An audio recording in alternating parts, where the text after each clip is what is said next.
ಇದು ನೋಡಿ ರಾಜಮುಡಿ ಅಕ್ಕಿಲಿ ನೀರು ದೋಸೆ ಮತ್ತು ಒಗ್ಗರಣೆ ದೋಸೆ ಸಖತ್ತಾಗಿರುತ್ತೆ, ಮಾಡ್ಕೊಂಡು ನೋಡಿ. ಇದು ವೆಯ್ಟ್ ಲಾಸ್ ರೆಸಿಪಿ ಮತ್ತು ಡಯಾಬಿಟೀಸ್ ಇರೋರಿಗೂ ಆಗುತ್ತೆ. 1 ಲೋಟ ರಾಜಮುಡಿ ಅಕ್ಕಿ ತಗೋತಾ ಇದ್ದೀನಿ ನಾನು. ಇದು 3-4 ಬಾರಿ ಚೆನ್ನಾಗಿ ತೊಳಿಬೇಕು ನೋಡಿ. ತೊಳೆದಾದ್ಮೇಲೆ ನೋಡಿ ಯಾವ ಕಲರ್ ಬರುತ್ತೆ, ಅಷ್ಟು ಧೂಳಿರುತ್ತೆ. ಇವಾಗ ನೀವು ಬೆಳಗ್ಗೆ ಮಾಡಬೇಕಾದ್ರೆ ರಾತ್ರಿ ನೆನೆಸಿಟ್ಕೊಂಬಿಡಿ, ಪರವಾಗಿಲ್ಲ. ನಾನು ರಾತ್ರಿ ನೆನೆಸೋಣ ಅಂತ ಮರ್ತೋದೆ, ಎದ್ದ ತಕ್ಷಣ ನೆನೆಸ್ದೆ. 8 ಗಂಟೆಗೆ ರುಬ್ತಾ ಇದ್ದೀನಿ ನೋಡಿ. ಈ ಥರ ಏನು ಹಾಕೋದು ಬೇಡ, ಮೆತ್ತಗೆ ರುಬ್ಕೊಂಡ್ಬಿಟ್ರೆ ಸಾಕು. ಫುಲ್ ನೀರು ಹಾಕ್ಕೋಬೇಕು, ನೀರು ದೋಸೆ ಅಲ್ವಾ. ಒಂದು ಬಟ್ಲಿಗೆ ಹಾಕ್ಕೊಳ್ಳೋಣ.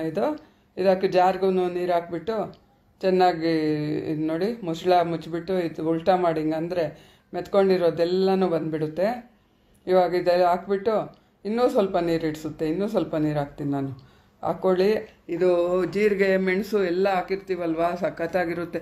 ಈ ಕೋಲ್ಡು ಇಲ್ಲ ಈ ಬಾಯಿ ಕೆಟ್ಟೋಗಿರುತ್ತೆ, ಜ್ವರ ಬಂದು ಆ ಟೈಮ್ಗಳಲ್ಲಿ ಇನ್ನೂ ಚೆನ್ನಾಗಿರುತ್ತೆ.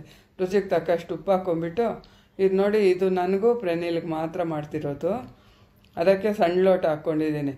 ಇದು 4-5 ದೋಸೆ ತಿನ್ಬೋದು, ಅಷ್ಟು ಚೆನ್ನಾಗಿರುತ್ತೆ. ನಾನು ನೋಡಿ ಇದೇ ಹಿಟ್ಟಲ್ಲಿ ಫಸ್ಟು ನೀರು ದೋಸೆ ಮಾಡಿಬಿಡ್ತೀನಿ. ನೀರು ದೋಸೆ ಆದಮೇಲೆ ಒಗ್ಗರಣೆ ಹಾಕ್ಬಿಟ್ಟು ಒಗ್ಗರಣೆ ದೋಸೆ ಮಾಡ್ತೀನಿ.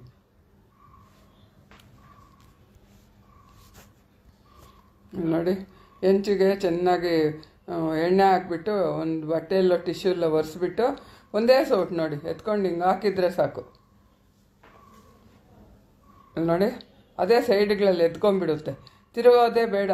ಎಷ್ಟು ತೆಳ್ಳಗಿದೆ ನೋಡಿ, ಸಖತ್ ರುಚಿ ಇರುತ್ತೆ. ಮುಡ್ಚೋ ಒಂದು ಬಾಯಿಗೆ ಇಟ್ಕೊಂಡ್ಬಿಡ್ಬೋದು, ಅಷ್ಟು ಚೆನ್ನಾಗಿರುತ್ತೆ. ನೋಡಿ ಸರ್ವ್ ಮಾಡ್ಕೊತಾ ಇದ್ದೀನಿ, ಎಷ್ಟು ಚೆನ್ನಾಗಿರುತ್ತೆ ಗೊತ್ತಾ. ನೋಡಿ ಎಷ್ಟು ತೆಳ್ಳಗಿದೆಯೋ, ಸಖತ್ತಾಗಿದೆ.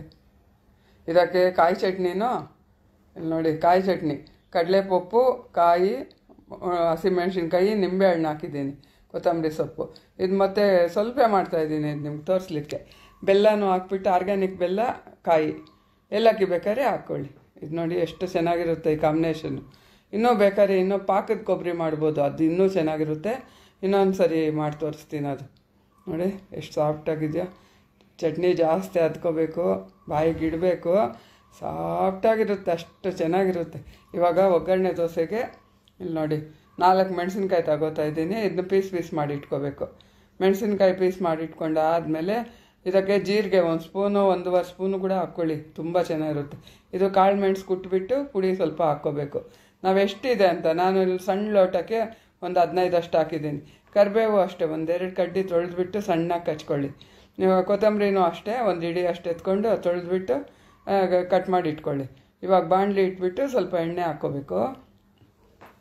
ಸಾಸಿವೆ ಒಂದು ಸ್ವಲ್ಪ 1/2 ಸ್ಪೂನ್ ಹಾಕ್ಕೊಂಡು ಇವಾಗ ಚಿಟ್ಪಟ ಅಂದಮೇಲೆ ಜೀರಿಗೆ ಹಾಕ್ಕೊಳ್ಳಿ. ಒಣಮೆಣ್ಸಿನ್ಕಾಯಿ, ಜೀರಿಗೆ, ಆಮೇಲೆ ಕರಿಬೇವು, ಕಾಳು ಮೆಣಸು ಪುಡಿ ಲಾಸ್ಟ್ಗೆ ಸ್ಟವ್ ಆರಿಸ್ಬಿಟ್ಟು ಕಾಳು ಮೆಣಸು ಪುಡಿ ಹಾಕಿ ಇದೆಲ್ಲ ಮಿಕ್ಸ್ ಮಾಡಿಬಿಟ್ಟು ಇವಾಗ ಮಿಕ್ಕಿದ್ದು ಇಟ್ಟಿದೆ ಅಲ್ವಾ, ಅದರಲ್ಲಿ ಹಾಕ್ಬಿಡ್ತಾಯಿದ್ದೀನಿ. ಒಗ್ಗರಣೆ ದೋಸೆಗೆ ನಾನು ಅರ್ಧ ಬರೀ ದೋಸೆ, ನೀರು ದೋಸೆ, ಅರ್ಧ ಇದು ಮಾಡ್ತಾಯಿದ್ದೀನಿ ನೋಡಿ. ಒಗ್ಗರಣೆ ಇದರಲ್ಲಿ ಹಾಕ್ಬಿಟ್ಟು ಇವಾಗ ಕಟ್ ಮಾಡಿಟ್ಟಿರೋ ಕೊತ್ತಂಬರಿಯನ್ನು ಒಗ್ಗರಣೆಗೆ ಹಾಕಿಲ್ಲ ನಾನು, ಅದು ಇವಾಗ ಹಾಕ್ಕೊಳ್ಳಿ. ಆ ದೋಸೆ ಹಾಕಿದಾಗ ಮೇಲೆ ಗ್ರೀನ್ ಇರುತ್ತೆ. ಒಗ್ಗರಣೆ ಹಾಕಿದರೆ ಎಷ್ಟು ಆಗಿಬಿಡುತ್ತಲ್ವಾ. ಹಿಂಗಾದರೆ ನಮ್ಗೆ ತಿನ್ನಲಿಕ್ಕೂ ಚೆನ್ನಾಗಿರುತ್ತೆ, ಎಲ್ಲನೂ ಚೆನ್ನಾಗಿರುತ್ತೆ. ಅದು ನೋಡಿ ಪ್ಲೈನ್ ದೋಸೆ ಆದರೆ ಒಂದು ಸೌಟಿಗೆ ಇನ್ನೂ ಸ್ವಲ್ಪ ಉಳಿತಲ್ವಾ, ಇವಾಗ ಇದಕ್ಕೆ ಕಮ್ಮಿ ಆಗುತ್ತೆ. ಯಾಕೆ ಹೇಳಿ, ಕೊತ್ತಂಬರಿ ಆ ಮೆಣಸಿನ್ಕಾಯಿ ಅಡ್ಡಡ್ಡ ಸಿಗ್ತಾ ಇರುತ್ತಲ್ವ, ಒಂದೊಂದು ಕಡೆ ಜಾಸ್ತಿ ಈ ಕೊತ್ತಂಬರಿ ಸೊಪ್ಪು ಜಾಸ್ತಿ ಹಿಟ್ಟು ನೆಳ್ಕೊಂಡು ಹೋಗ್ಬಿಡುತ್ತೆ, ಅದಕ್ಕೆ ಅಷ್ಟು ಗ್ಯಾಪ್ ಆಗುತ್ತೆ. ಪ್ಲೈನ್ ದೋಸೆಗೂ ಇದಕ್ಕೂ ಅಷ್ಟೇ ಡಿಫ್ರೆನ್ಸು. ಇದಕ್ಕೆ 1 ಸೌಟು ಸ್ವಲ್ಪ ಇಡಿಸಿದ್ರೆ ಅದಕ್ಕೆ 1 ಸೌಟಲ್ಲೇ ಸ್ವಲ್ಪ ಉಳಿಯುತ್ತೆ.